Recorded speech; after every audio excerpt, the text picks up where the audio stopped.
Okay, so after the long debugging session for the frame buffer, I finally managed to find the bug.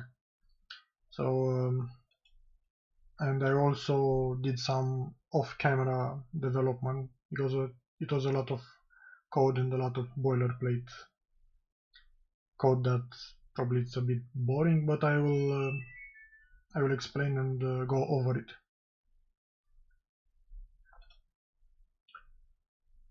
Okay.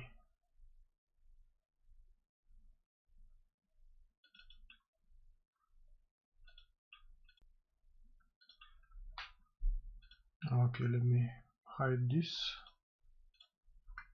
make it a little smaller. So what changes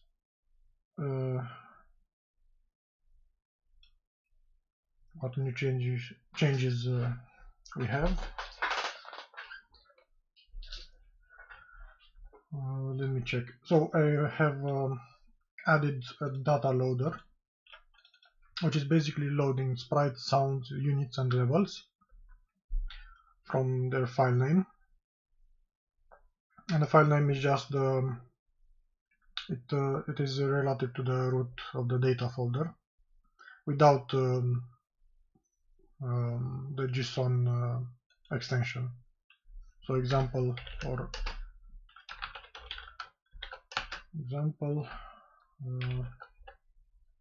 sprites sample sprite, and this will load the sprite from data sprite. So it will load the JSON file and the PNG file, which has the same name, the same file name.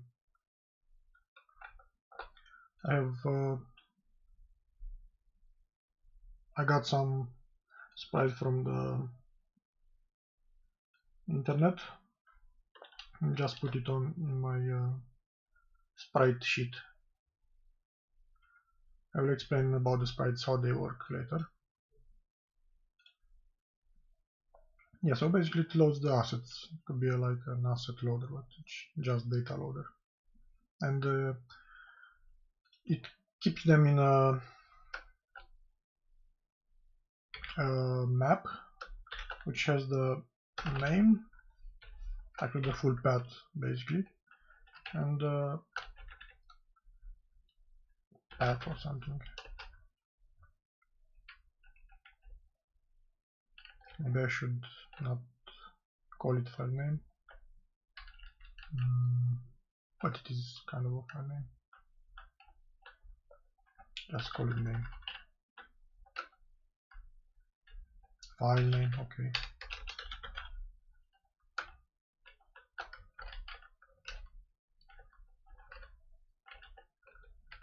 And you can access them faster with by name, by the file name, when you want to use them. And then basically it's using reading the whole JSON file. Then it's doing the loading with the JSON reader.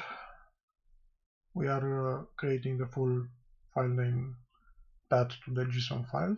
We are reading it, and then we get the keys and fill up a new sprite, which you create here. You also get the animation of the sprite, if there are any. Animation types. Actually, this one.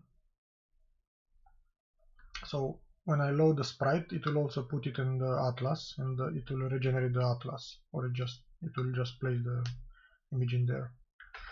But I don't have the UV, the texture coordinates of the sprite images. So I need to pack the Atlas every time I load an image. Ideally, I would pack the Atlas only once at the end of the loading of all sprites. So I would want to put this put this after the global Atlas packing in the future. The other functions are empty for now.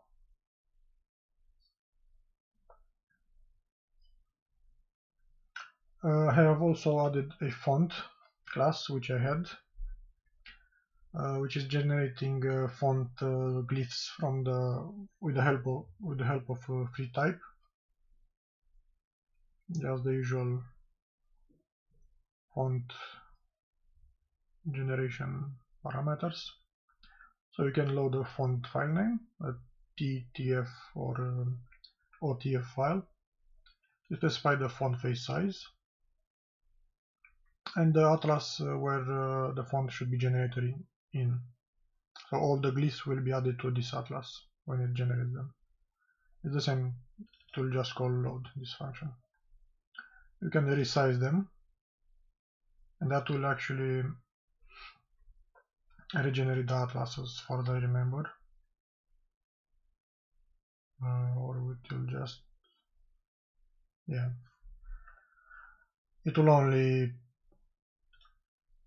cache the glyphs, but you need to regenerate the atlas. But we don't have dynamic font resizing anymore. The font face itself. We can scale them, but we don't need to regenerate. So we just return the glyph. This is a Unicode code point, kerning, matrix, application of glyphs. You can just give it an array.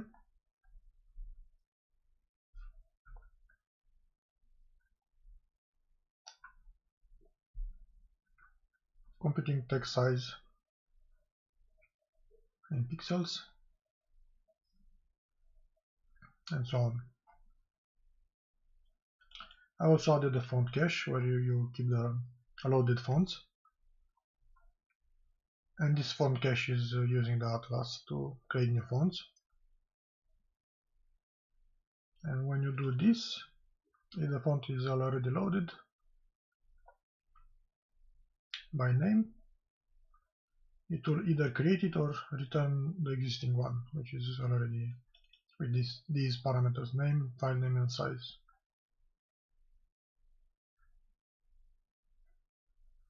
I have also added the GPU program class to keep GPU program vertex shader and pixel shader, because for the scene itself I need a special shader, and for the pixel shader, and for the bleeding of the render target to the main back buffer I need another shader, because they are using a texture atlas and a simple texture, and they are different. I also added an image atlas class, which is using a nice library to pack the sprites into the atlas, and has some. This is an actual slice in the texture array. This is a single atlas image, and this is the image atlas. You create it. All the slices will have the width and height. You can have many slices in the texture array. You can get a specific image by its ID. You can add images into the atlas, and it will return an atlas image, and so on. Updating, deleting. This will pack the added images. This will repack. It will clear all the atlas slices, and it will repack the images, and so on. So basically an image atlas.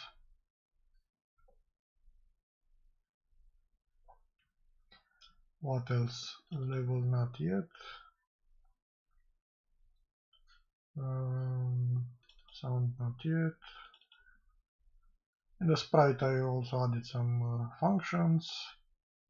This will load a specific sprite and will return the Atlas image, which it was added in the Atlas. The sprite can have many frames, and the sprite has width and height as each frame. So each frame is like this. This is 1 frame, 2 frame, 3 frame, frame 3, frame 4, and so on. So the height, frame height is frame height and frame width. These two. This is in texture coordinates, the height and width. And this will return a UV frame, UV rectangle of a specific frame. So it will return in the whole texture atlas. So in the atlas we can have many sheets like this. And for our sprite, which is the whole thing, this is the sprite itself, will return for the frame, for this frame, the actual UV coordinate of the rectangle. So if we ask for frame 5, I will return this frame in UV coordinates. What else? This is the sprite animation instance with the current frame. The sprite animation.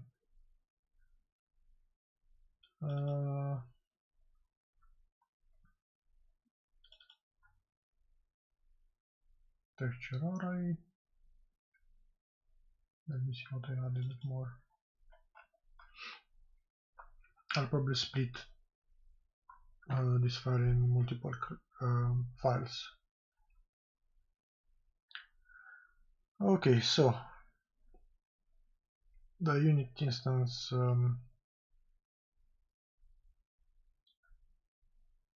got some new things, like the speed, it moves. I could have the speed direction, but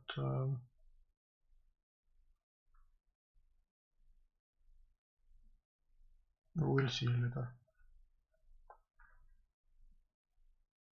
So controller is controlling the actual unit instance, all the parameters it can control. I also added the update function where you do the basic update logic, and the render function, which is rendering the sprites of the unit instance. It will render these, and it will also go recursively to the children to do the rendering. Same for update. Just check a bit. So update, if there is a controller, then update this unit instance. Controllers are created per unit instance. So you assign, and you have in the controller, you have a pointer to the unit instance, because they can keep specific per instance data. And then for all the children, update also, same for render. But if we have rendered this on true, we will render the sprite instances of this unit. So if it's hit, then the hit color, else the normal color. We set the current color for the vertex buffer, draw quad, and we draw the quad to the transform, position, and the sprite frame width and height. For now it will be, let's just put here,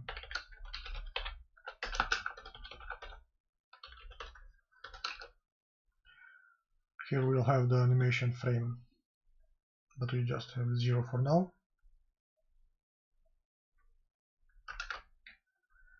And then we have the unit controller, which can control a unit instance, and on update. Maybe I should just call it update. Yeah, probably.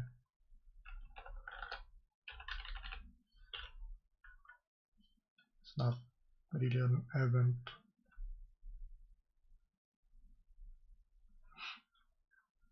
And we have some controllers. A simple enemy controller which is doing what? It's moving the unit on the y-axis using the speed of the unit instance and the delta time, the past delta time. And on x-axis it's just wobbling it with a sinus function. And if you go over the screen, if it crosses the bottom of the screen, then it will just place it up. But we have some hard-coded stuff here just for testing. And it will go again, like in a loop. We also have the player controller, and we have also a player index because you can have two players on the same in the same game. So when we update it, we have some special functions in the game, which is telling us if the player moved left, if the key is pressed to the left for the player index. If so, then we move the unit to the left, to the right, up, down, using the player index 0 or 1, first player and second player. Okay, so this is the unit stuff. I have added also some utils, the sign functions, but probably some of them are in the STL already. Clamp float value, I could do it templated, but whatever. And some random stuff, random integers, float and some normalized float, 0 to 1.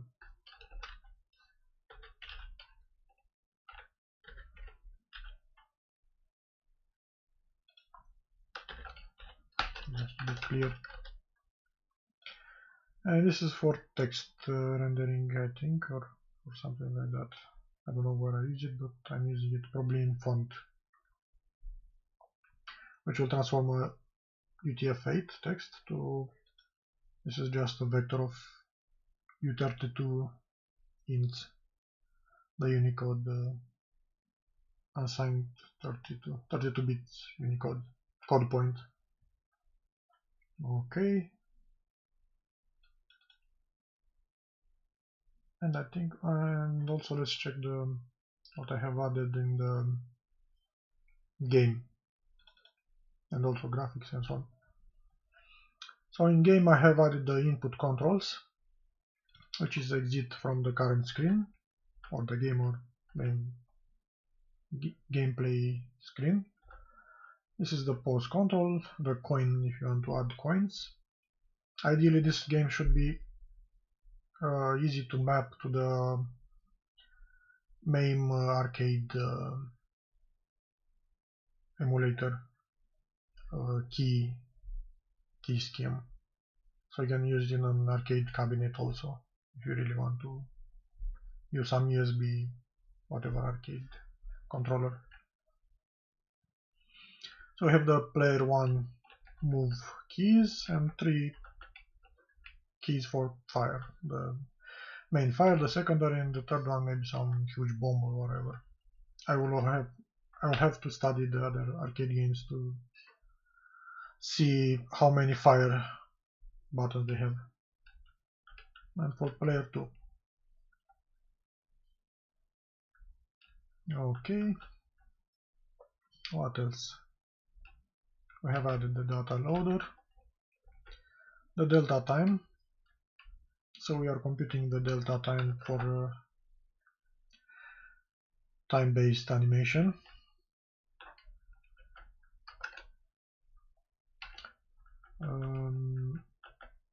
Here we create the players. So this is just some code, temporary code.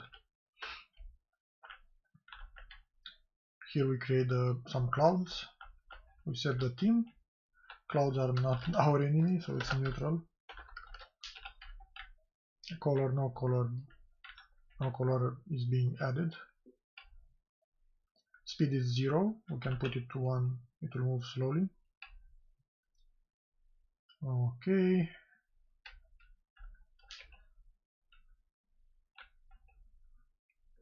We create a controller, which is a simple controller, and we attach it to the cloud. And we also load a sprite. We create a sprite instance for that sprite, and we load the sprite into the instance, and we add it to the sprite instances to be rendered. Here we are creating some enemies.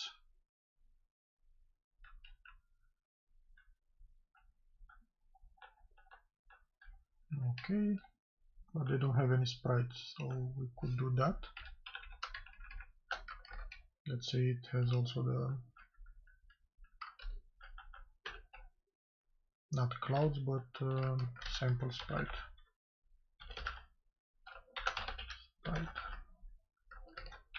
Okay, enemy pushback instant. Okay, and here we create the 2 players, and we also add everything we added to the root unit instance as children.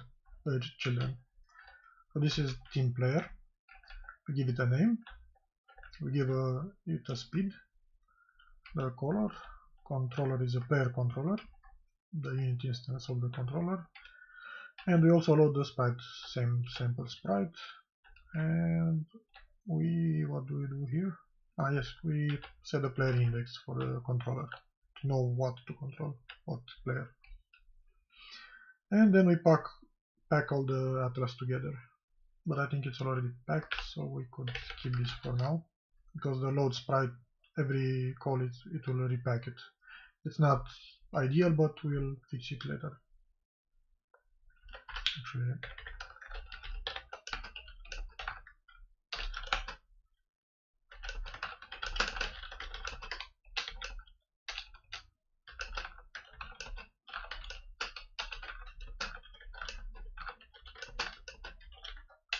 we'll probably put this code in the level, I think. So in the main loop we compute the delta time for the last frame.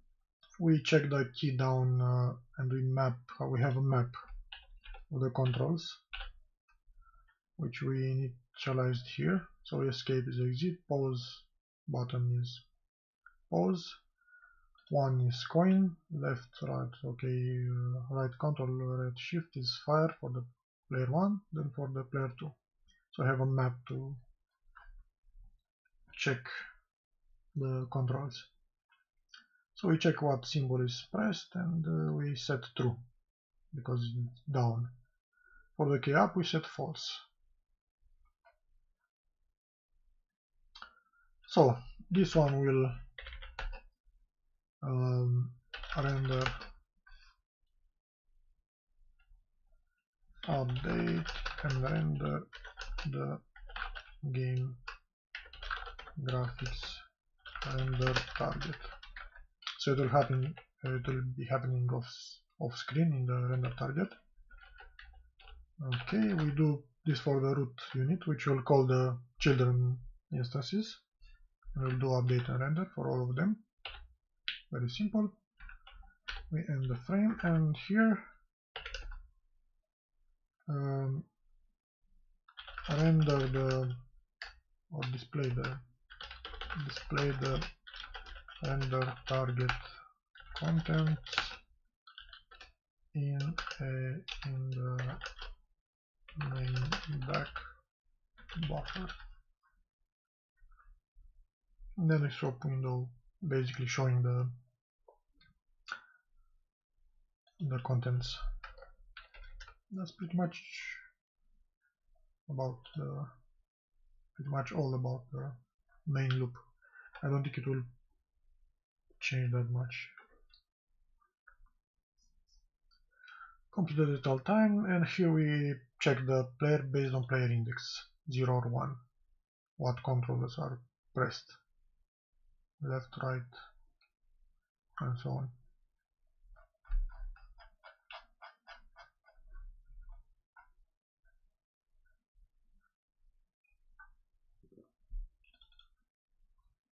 on the graphics side, we have now the texture atlas,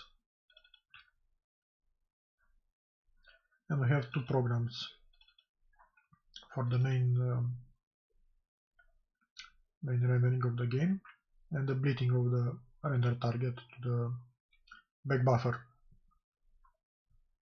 and it will be a current GPU program, one of these two. So creating the render target, I had the issue that it wasn't doing anything. So the problem was this. I forgot this, which is probably setting the draw buffers, swap buffer to swap or something like that, or I don't know, to this, to the color attachment which we have the frame buffer linked to. That's why it wasn't working. Actually, I'll check if it's working or not, but anyway. Creating the GPU programs, we have a different pixel shader for this. Okay, this is the usual stuff. So this function is fitting a smaller rectangle into a bigger view. So even if it's smaller, it will resize it to fit using the aspect ratio. So it will fit our 320 to 320 and 240 render target to the to the window basically. So even if our window is huge, it will fit it. So we draw the quad with the texture, render target texture, in the middle of the window. This is the code for the middle of the window, the position, and the new computed width and height. So here we are swapping the y coordinate and the height of the UV coordinate because we want to flip it. In render target space, the texture is not where we want to see it. We want 0, 0 to be top left corner, not top bottom. It's more natural for me, at least, I know.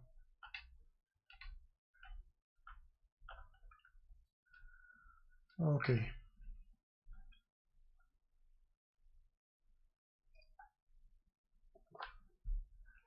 Let's see, are we recording? Okay.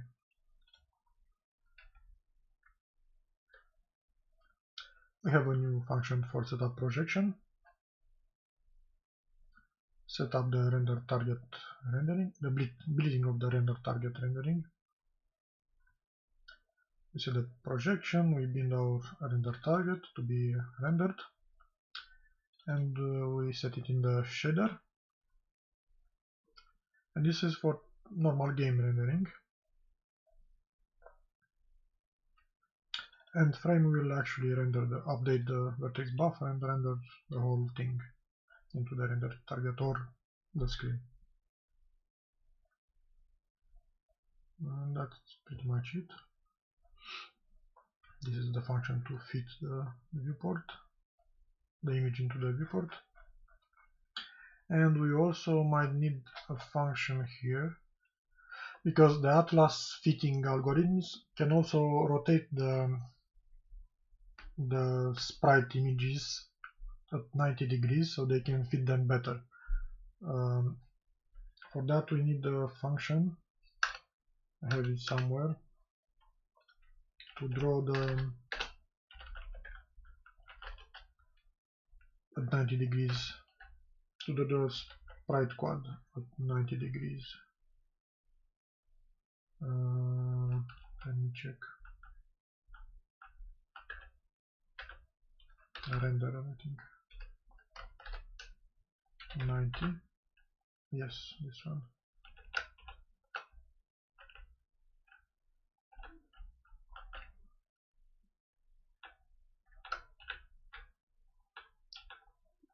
you'll just use the rotated UVs.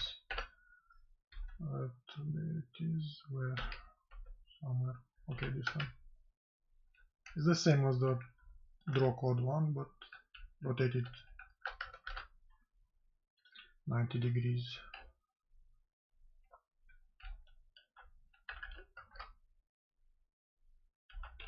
Okay, don't need this.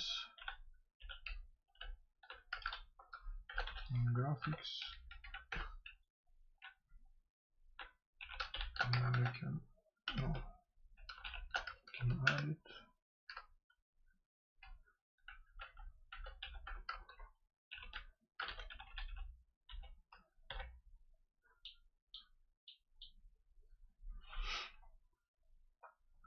Maybe I could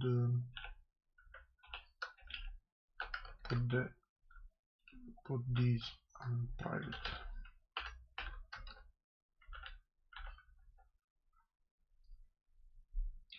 And have them in internal, and then we can have a true draw quad, which will actually wait.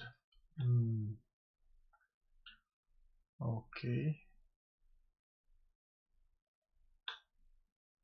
I should just leave it like this. It's okay. I wanted to check the rotation boolean and draw one of these, but it's okay.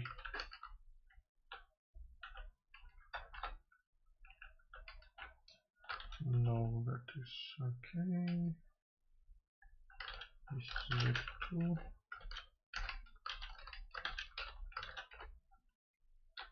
So this is the rotated version of the this. We don't need them. Okay, vertices, position, Atlas texture index. Okay. We probably need to use this index. And that's pretty much it. Alright, so when we render the unit sprite, we have to check something.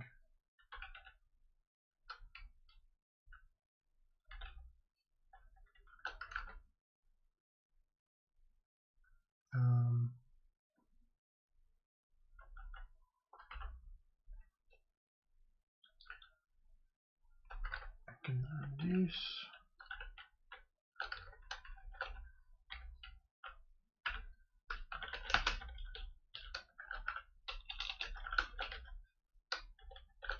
Spread rectangle.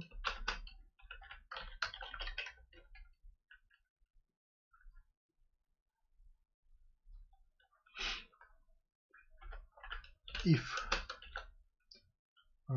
instance sprite image is rotated, then graphics draw quad rotated, sprite rotated, and this. Special icon. It's okay for now.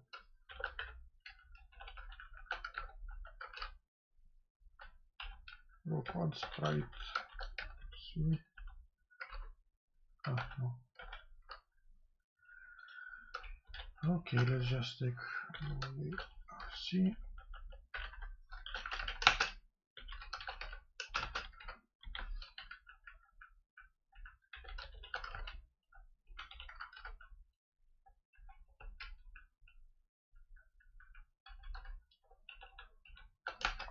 And UVRC.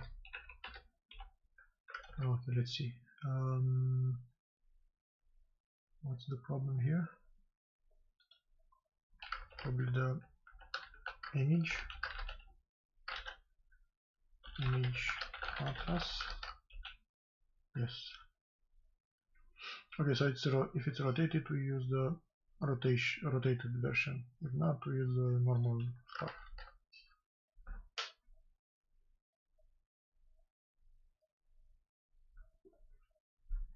Should work, I guess.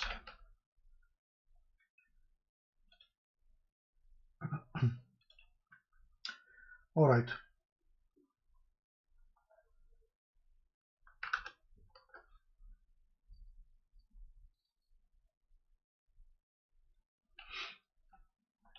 So that's pretty much it with the new stuff added. I don't think there is more stuff added. So let's check the game. We already have a nice sprite sample, which has 64 pixels by 64 frames. The animation, we don't have 9. Actually, we have 9, but it's the entire animation. But we don't do animation right now. We'll test it later. And also some clouds. So 2 sprites. And the unit. The unit can have a name. Maybe it's used in the game itself. What team is it? What controller it will have? Probably it will be like name controllers to instantiate, but it's not used right now. What animations does the entire unit have? We have like default animation. Total time of the animation is 5 seconds. And the tracks of the animation, which will modify the position Y, and the keys for those 5 seconds. Actually, wait, I forgot something here. Yeah. So animation key has also a time. So we'll have like this. We'll have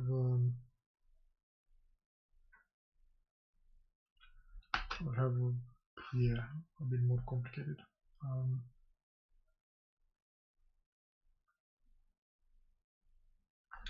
Actually, to keep it simpler, we could do like tax position,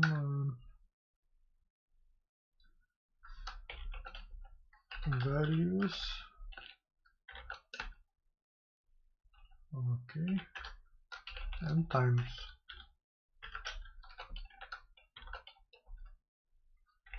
So each it's a bit more. So you do not have to repeat like value time, value time, value time. Should be okay. Like second 0 at 2 at 5 at 5 and at 3. I don't know. Yeah, so this should be okay for an animation.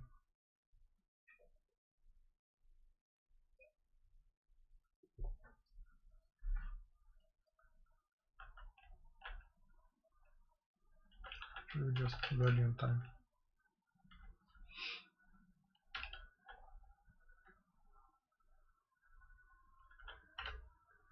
The same.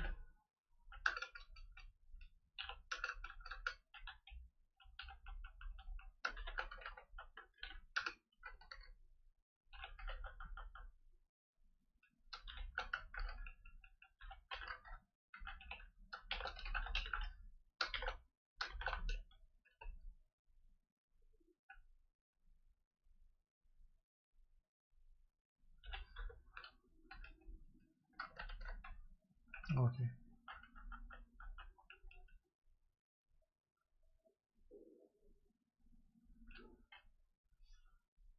It is a bit separated, but should be okay. Should be easy to keep them in sync.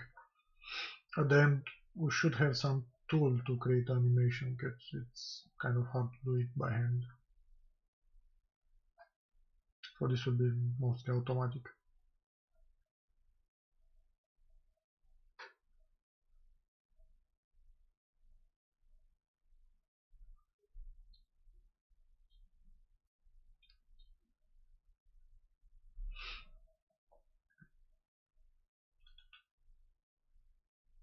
should just put this here. I don't want to parse stuff. It's harder.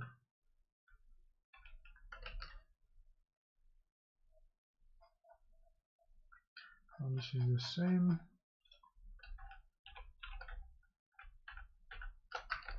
So we also have sprite instance animations. The sprites inside the unit, they can also be animated. It will be like this.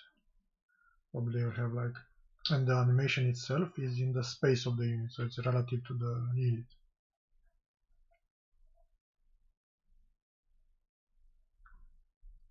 And okay, so you also have children units.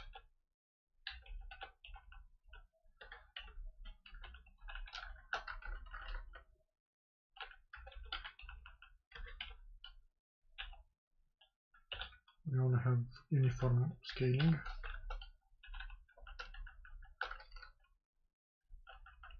And rotation, no rotation. We should be like here at, I don't know, 20 and minus 20. And scale,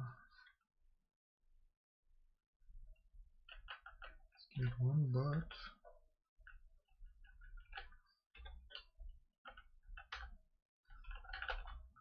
this one should be flipped. So it's vertical, no, horizontal flip.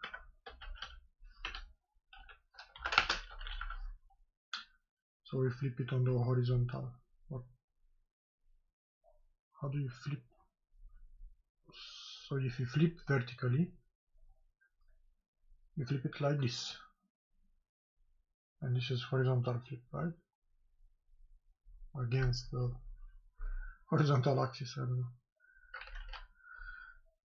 Actually, let's check in Photoshop because we have image rotation. Flip canvas horizontal. So it's okay. So it's horizontal flip. Yeah, okay. So we flip the weapon because we want the same sprite. But we can get to that later on. Okay, so this is the unit.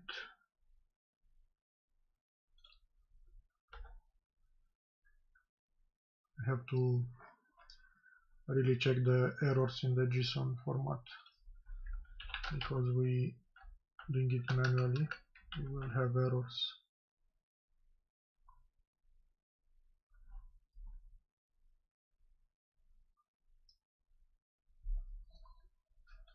Like here.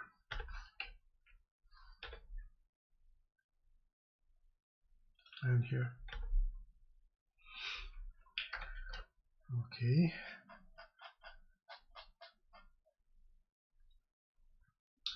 And the children should be. It's okay. It's we keep the array for sorting. Okay, let's check the game.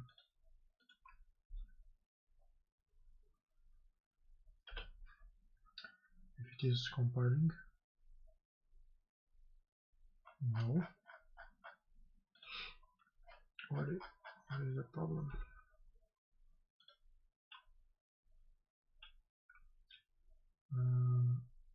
Yes, ambiguous symbol. The problem is the rect is clashing with the with bin pack rect. I don't know, maybe I should rename it or something. Because if I put it in its own, actually I could put it in its own. Come on, open. Why not open?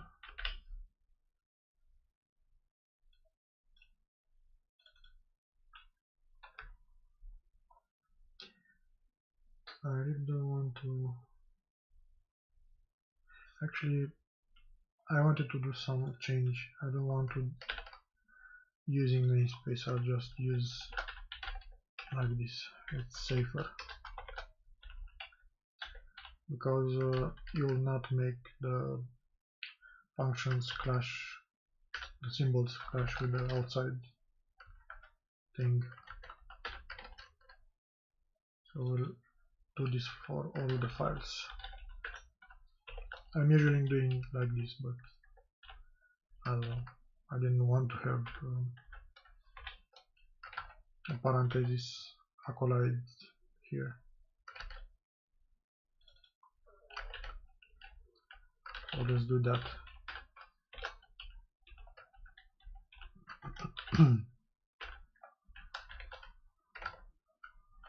Okay.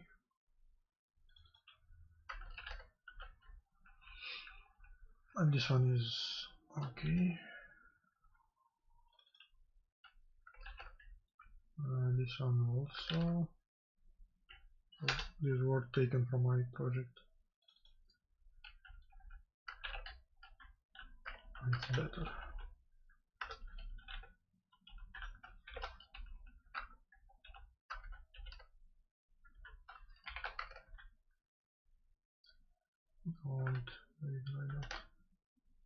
I don't want to indent the whole thing just because of the namespace.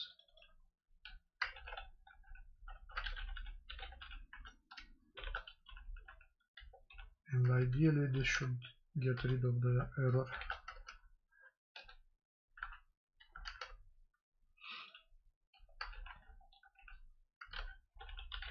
Hopefully it will not crash with the bin pack library. This should be, yeah, this is already.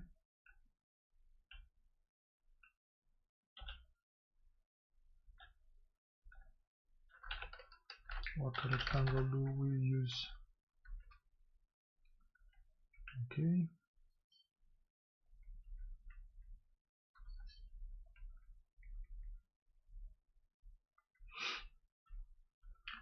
Yeah, so the image atlas is using the library to pack images into the atlas, and then using the UV coordinates generated by the atlas.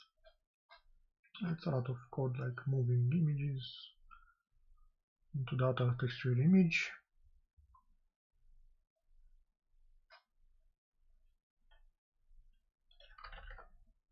Okay. Level, we don't have anything in the level, but we can include it. Region, namespace, engine. Just preparing for it. Rectangle, okay. Sound. Sound will be music and sound effects.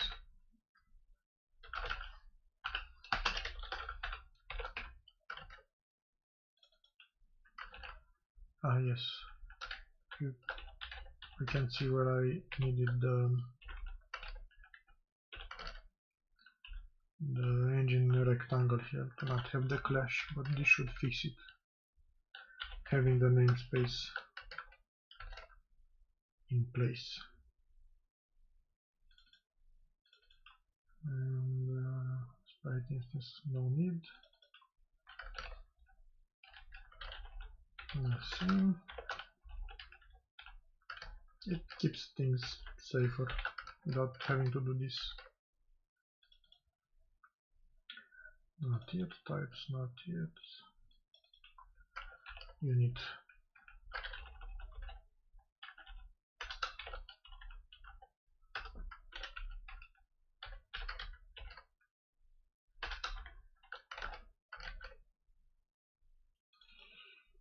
And utilities, it has it. What else? What is buffer?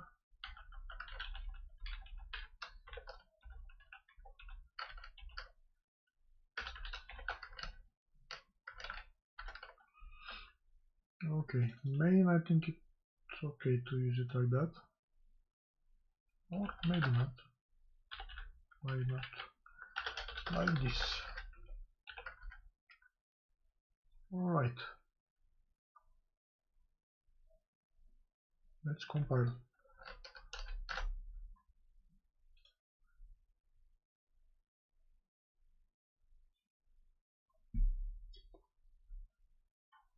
See? No error. The namespace thing works because it makes them part of the namespace. Not they will not clash with the external same main classes. Let's test it. Hopefully it will work. Alright. So we have the enemies, we have the neutral whatever cloud, and we have the two players. I'm controlling them with the keys.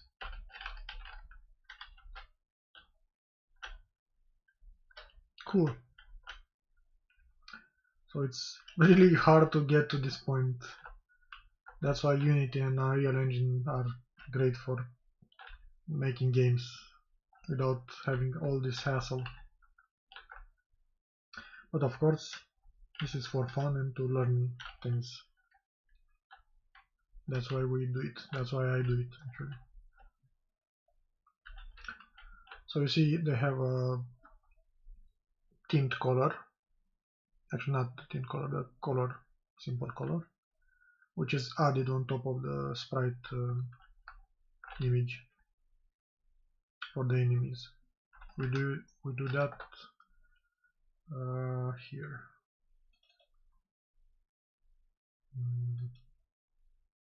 Come on. Okay. So we do this. So we create a cloud here. Should be like a different kind of controller, some kind of tile map background controller. Okay, and we do the enemies here, so they are red. The color is red, and we use this color in the unit rendering. This is the color. When it's hit, we use the hit color, and we set it in the graphics as the current color, and then we render the quad rotated or not, depending on the Atlas image, if it's rotated or not. Okay, our clouds are, so you see the cloud was rotated, and they continue to loop. So when this gets here, it will go out again, like this.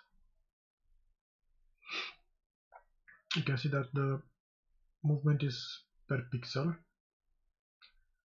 because that's what we wanted, to resize the whole 320 resolution, so we get per pixel movement, not smooth. I didn't want smooth movement. I really wanted kind of a simulation of the hardware, the sprite hardware. Also, you can see there is some kind of alpha blending. We don't want that either, but the sprite is made so that it also has.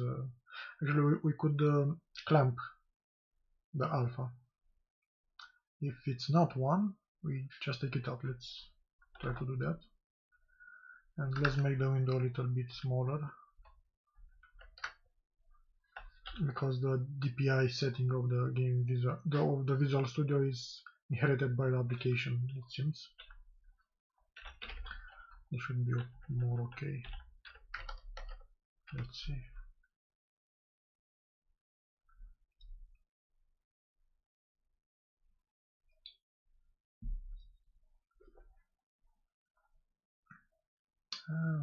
Okay-ish. Even smaller.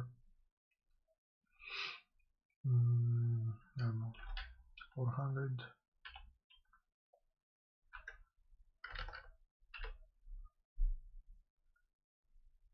because of the DPI settings of Windows, and Visual Studio is like forcing it or something, and SDL doesn't support that. I don't know why. Don't ask me why. Anyway,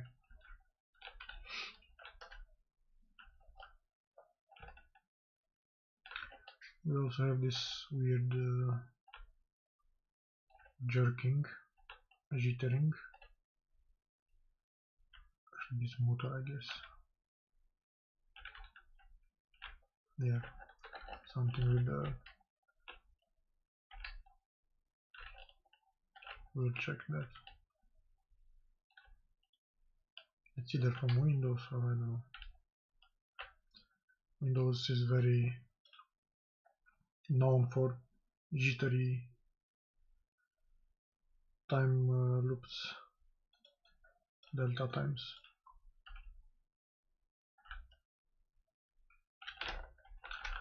You can have two players. The player sprites will be smaller a bit, probably, like 60 by 60. I think this is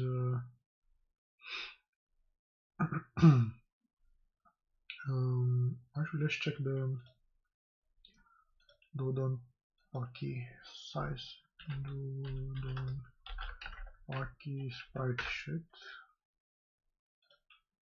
or just the screenshot.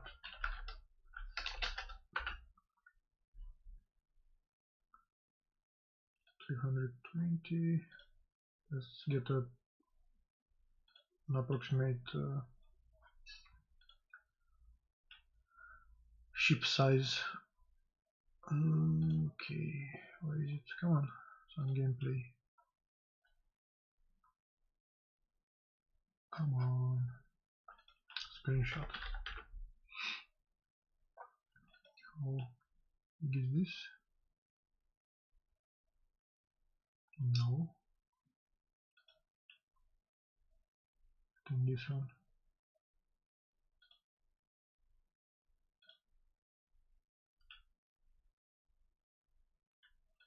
Come on, one with the ship.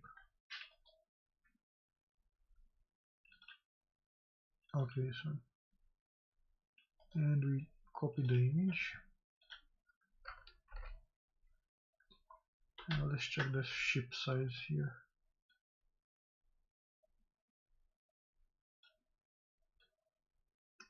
So it's around.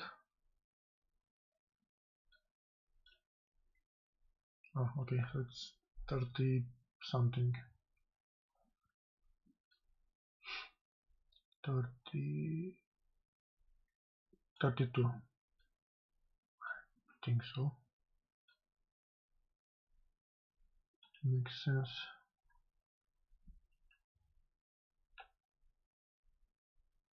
Yeah, probably 32. 32 pixels. We could actually do it here. Yeah, why not?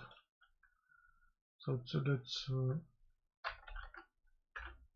see how much is 3 multiplied by 32. 96. So it will be 96.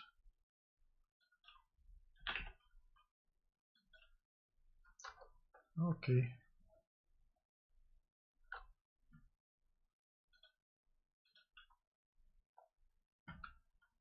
Sprite, PNG, this one. Okay, let's try it again.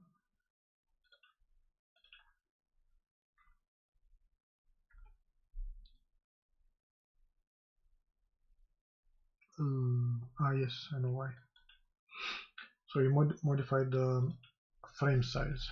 So we have sprite, sample sprite. Now it's 32.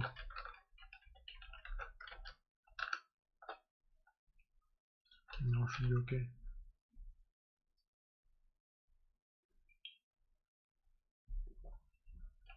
Now it's okay. So this is our ship. We have some weird scaling subpixel stuff. I'm not sure why is that happening. Maybe the filtering is on, I don't know. Let's also try to make the alpha stuff disappear.